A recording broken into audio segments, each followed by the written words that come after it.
మామూలు బొగ్గు నుంచి తీసే విద్యుత్తు ఇదివరకు 4 రూపాయలకు వచ్చేది 7 అయింది, 10 అయింది, 15 అయింది, 20 అయింది. అందుకని జగన్ ప్రోత్సహించింది ఏంటంటే సోలారు, విండు, హైడ్రో రీసైక్లింగ్ ప్రాజెక్టులు. అంటే నీళ్ళనే ఇలా తీసుకొచ్చి పోసి మళ్ళీ తిప్పి మళ్ళీ పోసి ఇట్లాగా రీసైక్లింగ్ ప్రాజెక్టులు ఇలాంటివన్నీ ప్లాన్ ఎవడొస్తే వాళ్ళందరికీ పర్మిషన్ ఇచ్చాడు. అది ఎవడైనా పెట్టుకోమన్నాడు కంపెనీ. దానికి కావాల్సిన భూములు ఇక్కడ మన రాష్ట్రంలో పంటలు పండని భూములు, ఏడాదికి 20-30 వేలు కూడా రానటువంటి మెట్ట భూములు ఏవైతే ఉంటాయో ఆ ఏరియాలో వాళ్ళకి ఎకరానికి 30,000 డబ్బులు ఇస్తారు ఏడాదికి.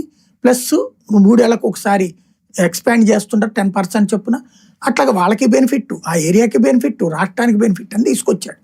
తీసుకొచ్చిన టైంలో ఈ మరి తీసుకున్నటువంటి సంస్థల ద్వారా ఒప్పందం చేసుకున్నాం కాబట్టి ఈ పవర్ కొనాలి కదా మనం ఖచ్చితంగా. పవర్ అగ్రిమెంట్లో ఏముంటుంది అంటే నువ్వు కొనకపోయినా సరే మినిమం సెక్యూర్డ్ డబ్బులు ఇవ్వాలంటే ఫర్ ఎగ్జాంపుల్ 100 యూనిట్లు మనం తీసుకోబోతున్నాం అంటే ఒప్పందం ఒక్కో దాంతో ఒక్కో రకంగా ఉంటుంది.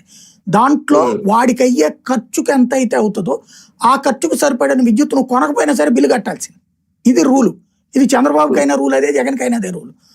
ఆ రూల్ కింద చంద్రబాబు నాయుడు ఏం చేశాడు, అప్పట్లో సోలారు, విండ్ అప్పటికే తక్కువగా వస్తుంటే ఇంకా తగ్గుతుంది కదా రాబోయే రోజుల్లో.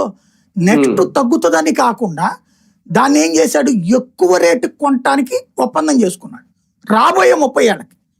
అంటే రాబోయే 30 ఏళ్ళ దాకా ఇప్పుడు 5 రూపాయల కరెంట్ ఉన్నప్పుడు రూపాయిన్నరకు రాబోయేదాన్ని 30 ఏళ్ల పాటు 5 కొంటానని ఒప్పందం చేసుకున్నాడు.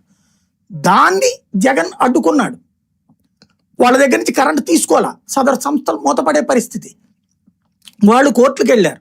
వెళ్తే కోర్టులో ఏమన్నాయి, నువ్వు ఆల్రెడీ ఇంతకుముందు నీ ప్రభుత్వం ఉంది, జగన్ ప్రభుత్వం బాబు ప్రభుత్వం అని కాదు, ప్రభుత్వం ఈజ్ ప్రభుత్వం, గవర్నమెంట్ అనేటటువంటిది స్టేట్ ఒప్పందం చేసుకుంది కాబట్టి నువ్వు వాడుకోపోయినా సరే డబ్బులు కట్టమని.